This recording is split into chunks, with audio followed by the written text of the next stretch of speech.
Okay, good morning. I'm Javier Mignone from the University of Manitoba, and together with Dr. Sarah Green, I'm co-chair of the Social Sciences track, and I'm pleased to introduce Dr. Stephanie Nixon as the plenary speaker for the Social Sciences track. Dr. Nixon is a physiotherapist who has been an HIV activist and researcher for 20 years. He is associate professor in the Department of Physical Therapy at the University of Manitoba, where she also is cross-appointed with the Dalla Lana School of Public Health and Rehabilitation Sciences Institute. She completed her Bachelor of Sciences in Physiotherapy at McMaster in 1996, and her Master of Sciences and her PhD at the University of Toronto. Her research uses a critical social science approach to explore interactions of HIV, rehabilitation, and disability in Canada and Sub-Saharan Africa. Stephanie was a founding co-chair of the Canada Working Group on HIV and Rehabilitation and now serves on the CAHR board. And by the way, Stephanie was a recipient in the year 2000 of the CAHR New Investigator Award. So please join me in welcoming Dr. Nixon. Thank you.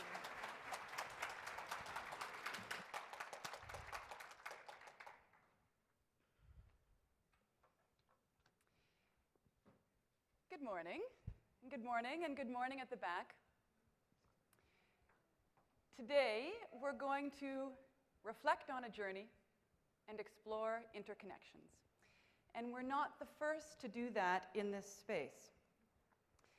People have been reflecting on journeys and exploring interconnections here for hundreds of years. We're located on Treaty 1 territory, on the traditional lands of the Anishinaabe peoples and the homeland of the Métis Nation, at the crossroads of the Anishinaabe, Cree, Dakota, Dene, and Oji-Cree nations. And so while it's a pleasure for me to be here today, it is an honor for me to be here today. This is the only slide in my slide deck that is in both English and French. And the rest of the slides will be only in English. This is a shortcoming, and I would like to apologize for this to our Francophone friends and colleagues in the audience. And now I want you to take yourself back to 1996.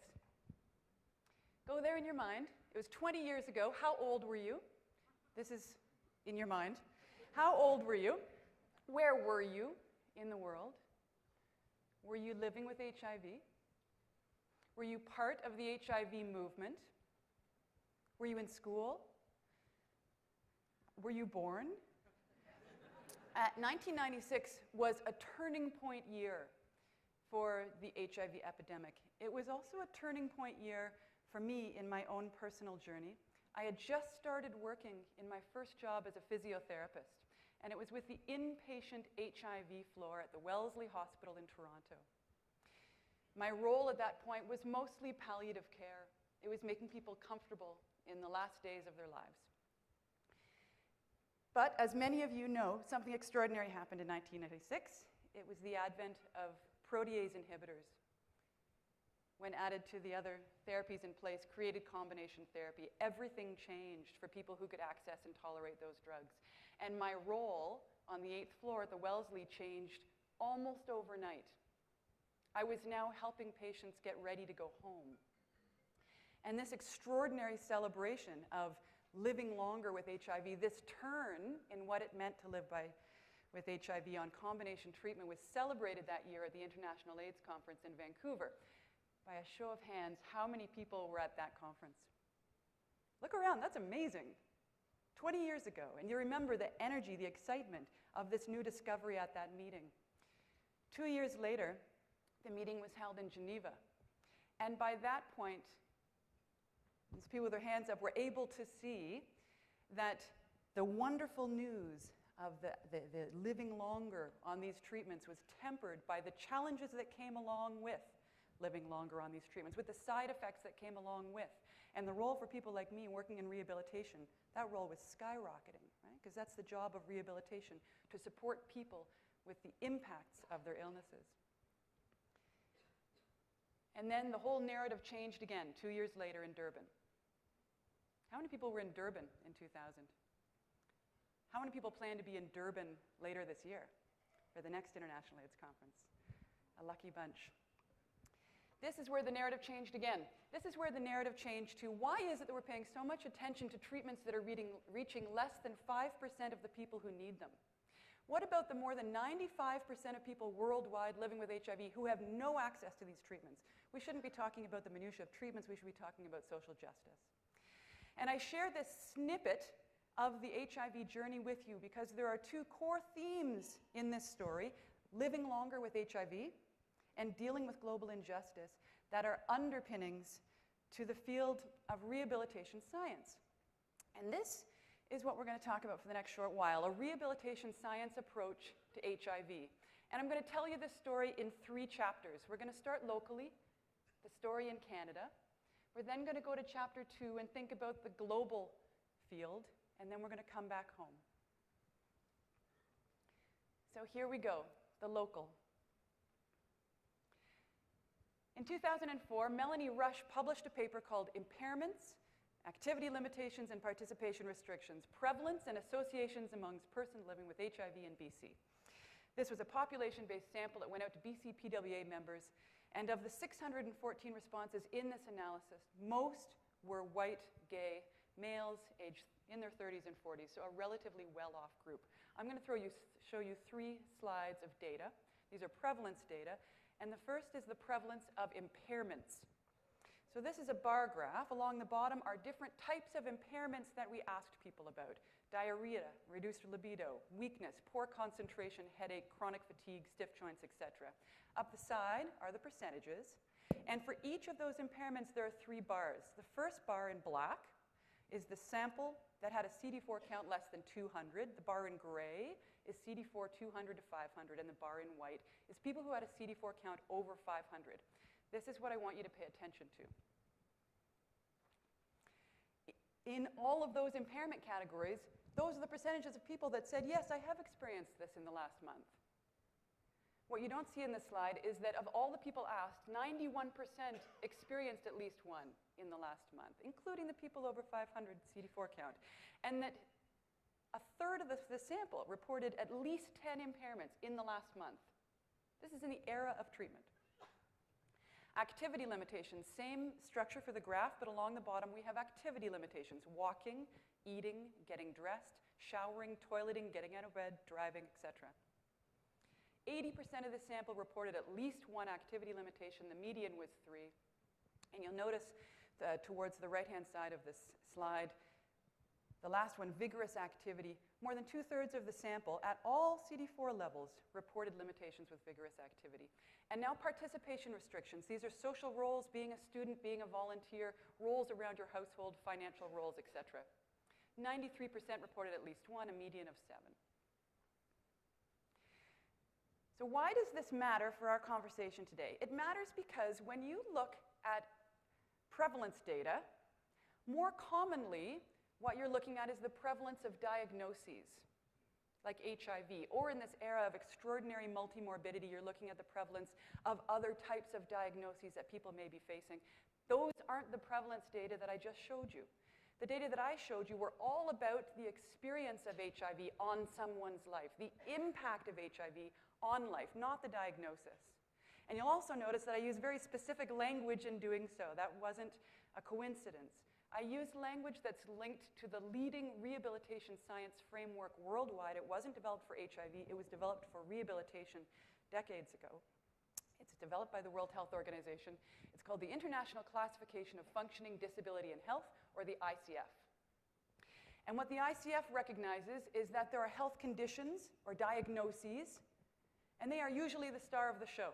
They are not the star of the show for rehabilitation. The star of the show is the impact of those diagnoses, singly or together. So up in the top, the HIV plus the Hep C plus the COPD plus the arthritis, the impact of those diagnoses on your life. at the micro level of the body function or structure. This is any challenge with a body system. This is weakness. This is breathing problems. This is memory problems. Or at the meso, the activity level. This is the problem with the whole body, walking upstairs, putting away your groceries, picking up your child. Or at the level of the macro, participation. A woman's experience in her community, going to church, your role at home, your role at school, your role at work. Any of the challenges at those levels is what rehabilitation considers to be forms of disability or disablement broadly, and anything to address them is what we think of as rehabilitation. Now, of course, these don't happen in a vacuum. These are all shaped by the personal experience someone has, so their age, their genetic predisposition, their family history, and the social environment in which they live. And that's why this model also includes contextual factors. So this is the leading rehabilitation model. And here's where it's important to draw a distinction between this broad perspective of rehabilitation and the role of rehabilitation professionals like me and many of you in the audience. So rehabilitation professionals within the health system, physiotherapists, occupational therapists, and may I give a nod to Nine Circles, who have some of the most leading work on OT and HIV in the country and worldwide. Speech-language pathologists who focus on communication and swallowing. Physiatrists, who are the physical medicine specialists within medicine, and again, Alan Casey, one of the leading HIV physiatrists based here in Winnipeg, and then any of the nurses, social workers, pharmacists, and others who work in a rehabilitation environment. These are the rehabilitation professionals who really specialize in rehab. But that's not rehab science. Rehab science is much broader as a field. It's an integrated science dedicated to the study of human function and participation and their relationship to health and well-being. And here's some work that Kathy Worthington and Ted Myers did back in 2005, trying to translate the ICF into HIV. So you see in the middle, that's the disability piece. That's the ICF. And what they're offering here is that people living with HIV have the experience of episodic and multisystemic illness. Stigma discrimination creates these kinds of disablement. Everything that deals with it is rehab. And while it's blurry along the bottom, let me tell you that what those arrows point down to are not only the formal health sector, but all of your sectors as well. Government for policy, ASOs and community-based organizations, private sector, family and friends. Lots of rehabilitation, most rehabilitation happens outside of the health sphere when we think about it in these terms. So that's the universe of rehabilitation in the context of HIV that I'm inviting you into. But this was 2005, and I told you that the story started in 1996. So I want to go back to the beginning, tell you a little bit about the journey in Canada. Like all good and important things in the HIV movement, this field was started by people living with HIV. It was started by activists. It continues to be driven by activists. These are the folks that recognized what was going on ahead of anyone else and demanded to Health Canada that the 7th in a series of educational modules should focus on rehabilitation. And so Health Canada did something brilliant. They hired a formidable leader named Elise Zach to coordinate a multi-sectoral group of activists, community-based organizations, healthcare professionals, private sector, insurance companies, and government to come together to create this educational resource. It was famously known in the field as Module 7. It was literally a paper module. This is pre-internet. Module 7. The experience of creating this educational resource was so productive that it turned into the Canadian Working Group on HIV and Rehabilitation. It was those partners that came together to create this multi-sectoral group that's alive and thriving today. And flash forward, we are in the internet era now. There is so much research in this field that this module has been updated, has been put online, and is now an open access encyclopedic resource of all evidence related to rehabilitation that you can access anytime. So this was the start of the field. I'm going to dance across the top of a few of the key themes in social science research that have emerged within this field in Canada. So one is the education of healthcare providers. HIV providers needed to learn about rehab and still do. Rehab providers need to learn about HIV and still do. So there's been a tremendous amount of work that's gone into understanding those gaps and developing strategies to address them, including on the right, this outstanding open access presentation by Don James from Nine Circles. Rehabilitation, by definition, is interprofessional. We all know that HIV care works better when it's interprofessional. Rehab is already there. That's the way that we operate. There's also a tenet within rehab of client-centered care. So the move towards JIPA was very easy for rehab to take on board. There's been exceptional work done launching and evaluating educational resources. In green is the interprofessional learning tool that Quigger has created and now offers at 5 universities across the country, including the University of Manitoba. Another line of work has been research priority setting. So this is a paper from Kelly O'Brien and colleagues in 2014 in a series of papers. This is the most recent of this scale, identifying what research has been done, what is needed, and where should we be going next. I'd also like to acknowledge Gail Restall's group, who also has a paper out just this year looking at a local community-engaged process of priority setting for rehabilitation research in HIV as well. By a show of hands, how many people are familiar with the notion of episodic disability? When I was the clinician at the Wellesley, there was no such thing as episodic disability. That hadn't been conceived yet. This is an idea that came out of the world of HIV, from people living with HIV, through social science research, that now informs, drives, and underpins, and is well broadly understood in this work as fundamental to the experience of living long-term with HIV. In fact, it's expanded well beyond HIV into many other conditions who find this a useful concept for dealing with policy advocacy, etc. This is an image that one of the participants in one of the early studies that Kelly O'Brien was doing to develop this concept brought to her and said, me living with HIV, this is what it's like. I'm one of the people in those boats. I'm out sailing. Sometimes it's wonderful, but there's this huge wave right behind me. I don't know if it's going to crash on me or just float on by. Episodic disability is one of the core concepts that underpins some research that's gone on related to living with HIV-associated neurocognitive challenges. It's underpinned advocacy work, the development of an episodic disabilities employment network that's HIV and well beyond to try and do advocacy work. Recently, Quigger launched this business case for actively recruiting and retaining people with episodic disabilities. It underpins the development of a new outcome measure called the HIV Disability Questionnaire, as well as some longitudinal work, both led by Patty Solomon in Hamilton and by my own group in Zambia, saying if we want to understand the experience of living with HIV, the cross-sectional story doesn't tell it well enough. We need to be talking to people over time so that we can understand the episodic nature of their challenges. Access to rehabilitation services remains an extraordinary problem. In the last 2 decades of, quote, austerity, the access to public free services broadly has diminished. In rehabilitation, it's diminished terribly. So while this is a problem well beyond HIV, Quigger and others have recognized that we cannot address this problem of HIV and rehabilitation without going after issues of access, so this is another line of work.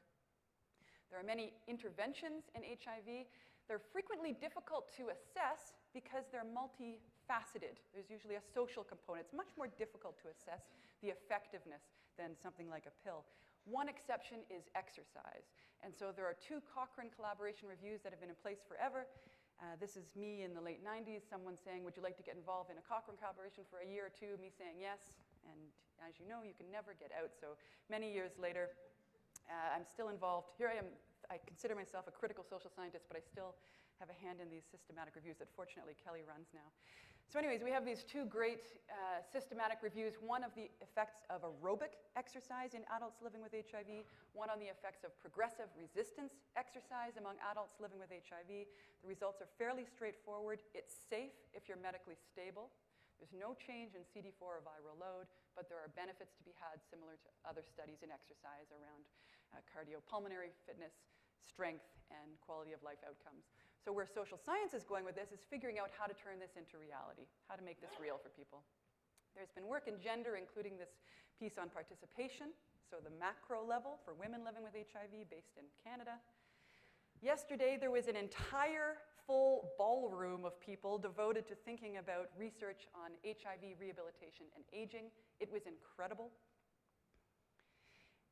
And a full circle story. I started with the prevalence data at the beginning. We now have many people across the country researchers, clinicians, and community organizations involved in the HAART. By show of hands, how many people are involved in this, in helping to run this study?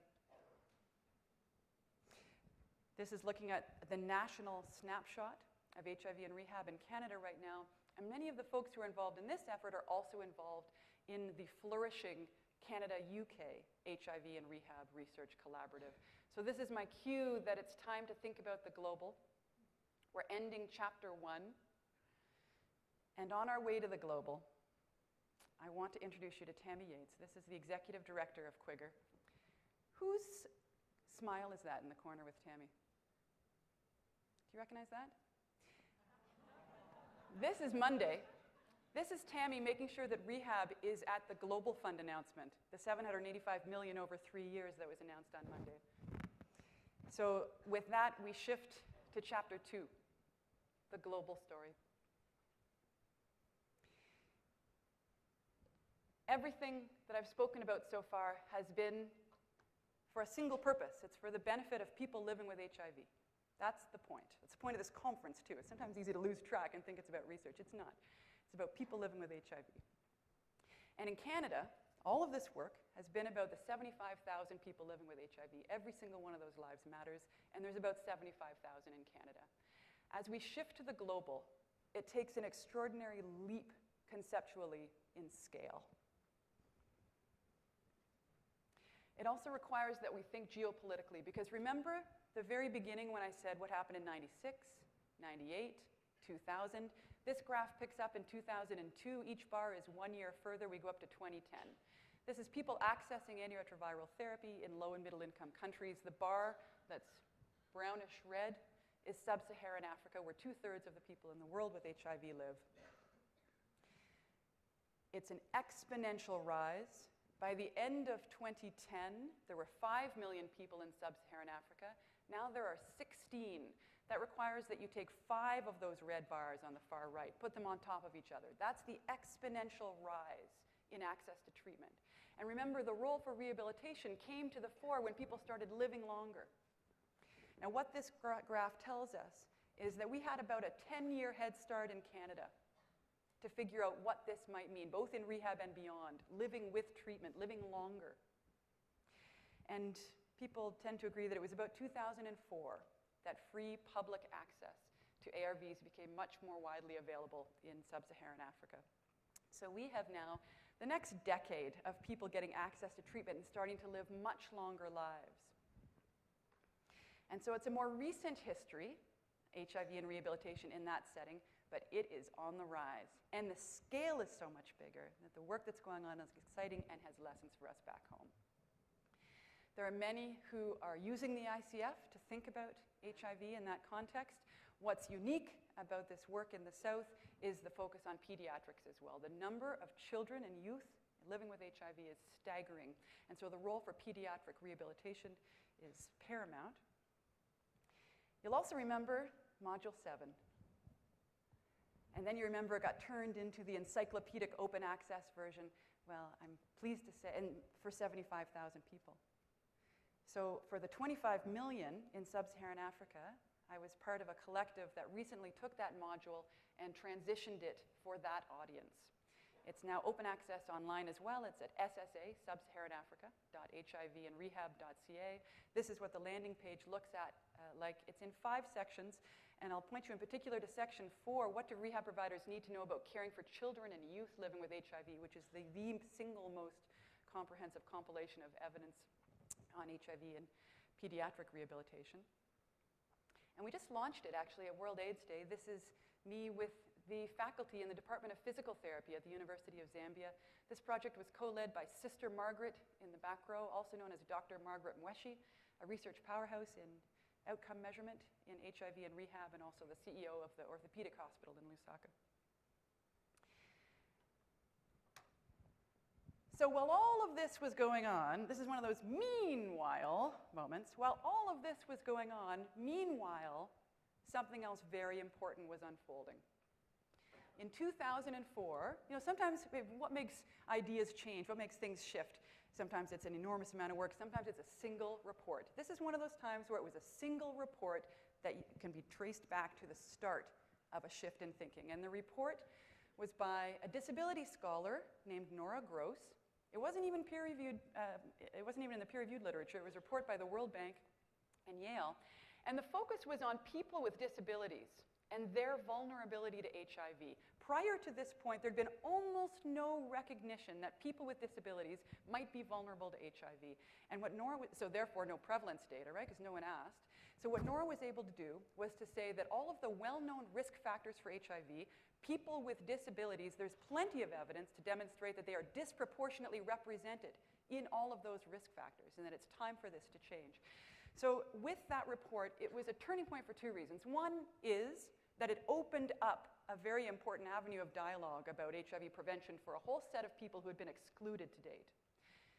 But this is a social science plenary, and so I'm going to take this opportunity to tell you about the other turning point. And it was the opening of the world of disability theory for the HIV movement. And this is a big, big world, disability theory. I'm going to distill it down into three dominant discourses. This is a reminder for all of us that disability is not some natural, hard, biological fact. Disability is a social construction. It's an idea. Whatever we think disability is, it's a set of ideas about what we think disability is. It's not something concrete. In disability policies, so in South Africa, there's a disability grant. It is described in a very specific way. In the ODSP in Ontario, disability is described in a very specific way. What I'm going to introduce to you are three of the discourses around disability, three of the dominant ways of thinking about disability that circulate, I would say, in society, and all of us do all three of these. All of us reproduce and reinforce all three of these all the time, and we should be more aware of it because it matters for HIV. So the charity model. This is a picture with a sign on the wall. It says, Federation of Charities for the Disabled, and able-bodied guy is talking to a guy in a wheelchair, and the able-bodied guy says, and when we want your opinion, we'll tell you what it is. So the charity model of disability depicts disabled people as victims, victims of circumstance who are deserving of pity. This framing promotes a culture of care for people with disabilities and carries an expectation of gratitude from people with disabilities. With this approach, who makes the solutions?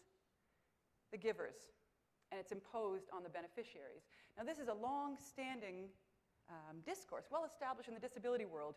Any of you working at HIV will recognize some similarities, right? HIV's got JIPA. The disability world has nothing about us without us. Here's Barbie saying, I want to help the handicapped according to the charity model of disability. She says, I organize social events for non-disabled people. This raises money to create jobs for non-disabled people. Then we provide the disabled people, whom we think are deserving, with the things we think we need. So, the charity model of disability. The second is the medical model of disability. And I'm a physiotherapist, so this is my bread and butter. This defines disability as a health condition to be addressed by clinicians. The focus is on fixing people with disabilities who need to be rehabilitated or cured so that they can fit better in a society constructed by and according to non-disabled people. The main issue is medical care, and any political action is about health policy. Now, just the way that I framed the text here makes it sound a bit derogatory, but to be clear, the medical model is extremely important. Probably most people in the room and most people with disabilities will say that the medical model has saved their life. We do not want to get rid of the medical model. However, we want to recognize that it's one way of thinking about disability and that it has limits. In this cartoon, there's a sign on the wall that says, normality training, how to stop upsetting people by looking disabled. And there are two people, one using a crutch, the other who appears to be blind, and the person with the crutch says to her friend, be normal. But what makes you think we'd want to lower our standards? And what Crippen is doing nicely here is calling into question the idea of normal, of normalcy, of who gets to decide, of how it gets to be reified. And I would propose to you that this notion of able-bodiedness as a single something, some real, natural, preferred, valued, reified something, is again a social construction. And the belief in it is a social oppression just like others. And it's called ableism. So an ableist worldview is one in which able-bodied people are the norm in society. And here's the thing, like I'm talking about that's how most people think. That's how most of us think. We are calling this into question today. So it suggests that able-bodied people are the norm in society, that people of disability should strive to become that norm, should strive to pass. It frames disability as inherently a bad thing, an error, or a mistake to overcome, rather than a simple form of human diversity, like race, sexual orientation, or gender. So let's take a couple metaphors here. People who are able-bodied, that is the right, proper way to be in society. People with disabilities should shift and change to meet that norm. People who are heterosexual, that is the normal, right way to be in society. Anyone who's anything other than heterosexual should change to meet that norm. People who are white are the normal, right, natural way to be in society. Anyone who's a person of color should change to become that norm. White, heterosexual, we can see those clear as day. Able-bodied. Frequently, that power dynamic is not so self-evident to all of us. And I invite us to become much more fine-tuned in our analysis. So here's someone in a wheelchair. They come up to the stairs. The sign says, "Weigh in, everyone welcome." And this person can't go anywhere. So in the first two, the charity model and the medical model, where's disability? Disability is in the body. In the rights model, disability is no longer in the body. Disability is in society. This person was not disabled until this person was disabled by the staircase. This person has some impairments, but it was the environment that disabled this person. And so this is the rights model of disability, and anyone who actually works in disability studies will see that I'm kind of lumping a bunch of ideas together here, including the social model. But the gist is, the disability is not an attribute of individuals, but it's the result of complex conditions created by the social environment. It understands disability as requiring change at multiple levels, and this is key for all of us, right, that are trying to deal with injustice in HIV and beyond.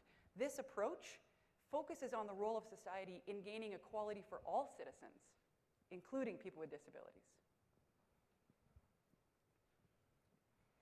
Clinician says to the guy in the wheelchair, "Your test results indicate that you have a severe case of NEP." He says, "What?"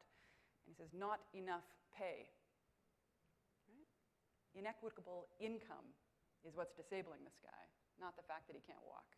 That's just a different way of getting around. So if there's one acronym I want you to remember from this talk, it's this one, the CRPD. The CRPD is the latest, the most recent international human rights treaty. It's the Convention on the Rights of Persons with Disabilities. Remember the story I've been telling you about the last decade and all the things going on? In parallel to that has been an extraordinary set of movements within the disability community in Canada, in Sub-Saharan Africa, and worldwide around the CRPD. It was open for signature 2007. Canada ratified 2010. This is a big, big deal. And it's a big deal for HIV as well. It was in 2009 that I tried to make sense of what was going on as all these things were happening at the same time with a colleague of mine named Jill Hancock in South Africa. We published a piece that tried to tell this story, that said, okay, all right, in 1996 is when really the idea was birthed of people living with HIV and their experience of disablement. But then around 2004, thanks to Nora Gross's piece, that was really the launch of this second field, people with disabilities and their experience of vulnerability to HIV. But from 2009 onward is when we started to see these aren't two separate fields. These are fields that belong together. There are some specifics that need to be attended to, but the higher level macro concerns around rights, social participation, inclusion, justice, equity, they dovetail beautifully. So in 2009, a whole bunch of things happened. AIDS-Free World advocated for this cause. UNAIDS, for the first time, started talking about disability. Health Canada held an international policy dialogue, so again, Canada quick off the blocks. And there was a special issue in the Journal of the International AIDS Society. There was a wave, a ton of research on HIV prevention among people with disabilities. There's been less work on people with disabilities who have become HIV positive. These are all papers out of my group, a team that is based in Zambia but includes folks from Zimbabwe and South Africa as well. But there's also been disability rights research on HIV. So this is Jill Hancock again. And what they're doing here is they're taking each of the articles in the CRPD and saying, here's why each of them is relevant for HIV, and here are very specific ways to operationalize those rights. This is a graph where, again, Jill Hancock and colleagues looked at the national strategic plans on HIV in each of these countries in Southern Africa and how well they also met their CRPD commitments. And then, of course, this is about rights, so who else was there at the very beginning? The Legal Network. If you're going to Durban, look for the Disability Zone. This is a standard feature at all of the International AIDS conferences now, and it is a fun place to be. Anyone who works in disability will tell you there are two kind of features. One is that it's inclusive. Everybody is welcome. And the second is that it's creative. This is, for whatever reason, it's a very artistic and creative scene. So have a look out for the Disability Zone at the conference. So that was our quick tour of the globe. And it's time to go back.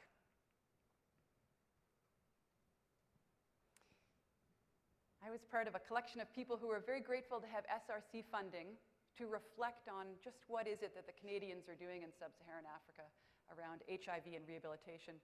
We looked for all of the work. We said it's time to take stock to make sure that we're making the most of our efforts, that we're not duplicating efforts, that we're not making an unnecessary drain on our partners there. And so we looked for work in the sweet spot. Canadians doing HIV and rehab work in Sub-Saharan Africa came up with 14 projects, and we're trying to figure out, all right, how can we work together better? What's our value added?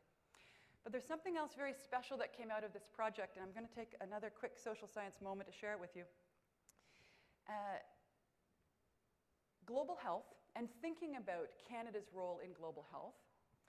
This is a recently released set of principles on global health that views all research as having equity at the core and these principles around the outside, inclusion, shared benefits, humility, etc. You're probably thinking that this looks familiar. You're probably thinking this looks like the principles of community-based research. And I would agree with you that it does. And it's one of those things where when you sit in different worlds, when I hear people talk about CBR, this is what they talk about. When I sit in the global health world, this is what we talk about. And yet those worlds rarely talk to each other. The partnerships they're talking about here are university-university partnerships. They're academic partnerships. So anyways, an invitation that if these are principles that matter to you, that there's this other sphere of social science work in critical approaches to global health research you might be interested in. Anyways, driven by these set of principles, we realized we had an opportunity. One of the many dominant discourses in global health research is that it's the people from the north who bring the expertise, often the money, and do the giving and do the helping. And it's the people in the south who receive and are grateful. But in the spirit of recognizing shared benefits, what we decided to do was in-depth interviews with all of the researchers from Canada who'd been doing this global health research in HIV and rehab and ask them, what not did you give? What did you gain? How did you grow? What were your benefits that you accrued from being in this global health research? And three of the big themes were an enhanced capacity for critical reflection, new and very distinct ideas about how this is relevant for Canada, and fine-tuned capacity for building authentic partnerships. And I'd like to take a chance, in the spirit of humility, to tell you a little bit about my own journey, where it was a much more highly attuned awareness of the impact of colonization that came to me from doing work in the South that has brought me back home. Because the entire time that I, for the last 10 years or so, have been conducting this substantive program of research on HIV and disability in Southern Africa, I've understood that is going on while I've at the same time had a meta project. I've been watching myself and our group do this research and trying to figure out how could we be more impactful, more sensitive, more ethical. And it just is the idea of how colonization, this is not research on colonization, but the way that colonization at the meta level shapes every interaction I have, every process that I engage with in that context, was put in such sharp relief that I became so captivated with this idea that if I want to do this program of research better, I need to figure out much better how colonization operates and its ethical implications for health research. And I was sort of thinking, where do I turn, talking to people, reading, and it finally dawned on me. There's a whole field, and it's Aboriginal research ethics here in Canada. And so the message that I learned was that if I want to be a better researcher here, I need to go home.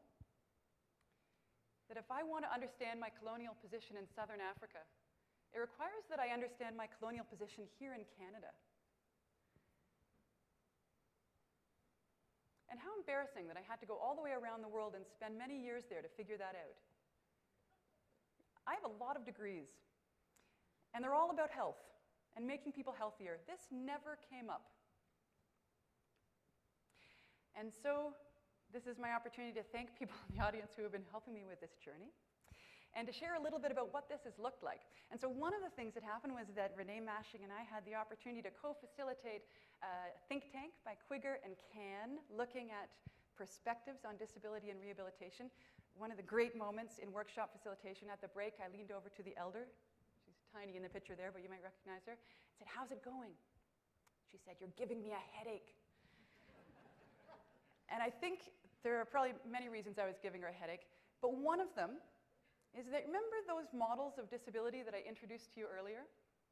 Even the most radical model of disability, all of that, is within a Western Eurocentric framework. If we want to think about indigenous approaches to disability, we need to take all of that off the table to open up space for what might it mean to use indigenous ways of knowing to think about disability and rehabilitation. For instance, what might connections to the land mean? Last year at CAHR, Renee and I had the chance to present some research. I finally dipped my toe in the water of research about what should all students in healthcare training programs in Canada learn about post-colonialism before they graduate.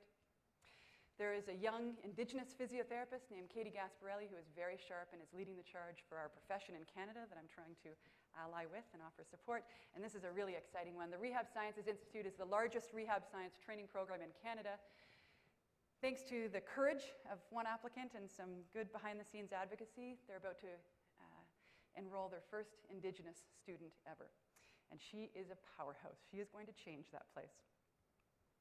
So, chapter 1, 2, and 3 are done, and this is the epilogue. In this epilogue, I'm going to give you a hot tip and 4 invitations. The hot tip is about where I see this field going. It is time for action. Research can and should continue, but really it's the time for knowledge mobilization. We know enough to act. And there are players all around the world who aren't yet connected to help mobilize this knowledge. So there are many of us who have been pushing for the idea of a new global knowledge mobilization network called Positive Futures that focuses on supporting people to grow up and grow older with HIV. If this is something that's of interest to you, this is still a dream at this point, but it's a direction that we're moving. And now the invitations. The first is that I've told you a particular story today. It's been a social science story, not even all of the social science, but it's been a social science narrative about this field. There's a whole other world, a clinical science world of HIV and rehab that I didn't even touch on. But wouldn't that be a great idea from the Montreal meeting next year? I know those co-chairs for the clinical science track haven't been chosen yet, but I think this would be a wonderful focus, and I even have some suggestions of who could do it. Second is, it's very possible that at the start of this talk I showed you the title and you thought, oh, this will be interesting, but it has nothing to do with me.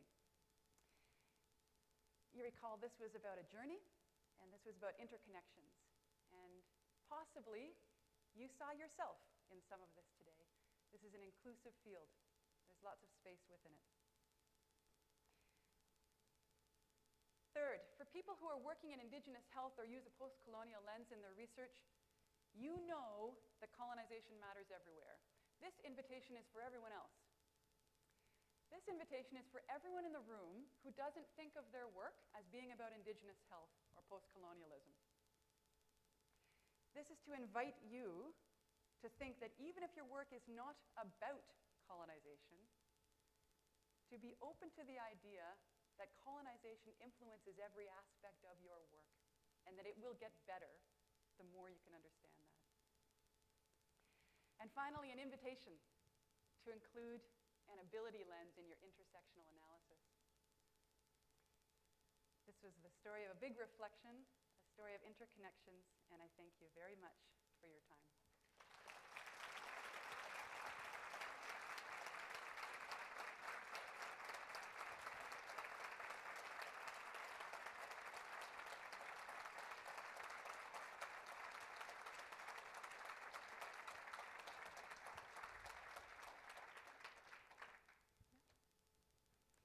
You have 12 seconds for questions.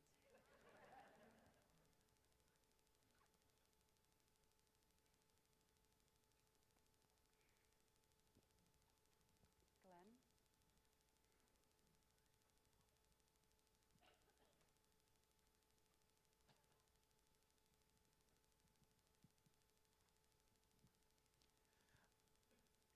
Quick question. Can you speak about your training in ethics and how it's informed the work you do, both your meta project and your research?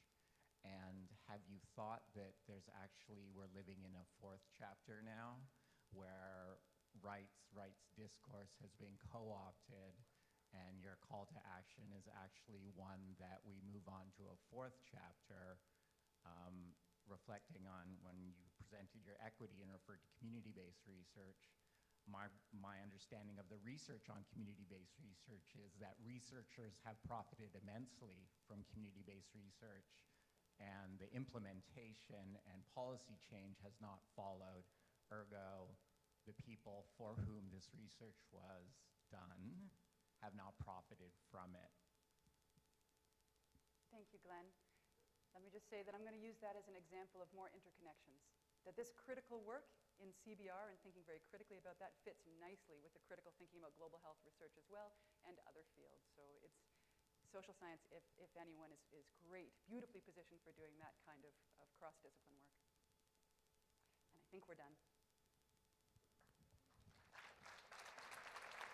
Just want to say thank you again to Dr. Stephanie Nixon. That was brilliant, thought-provoking, political, and amazing. Thank you so much.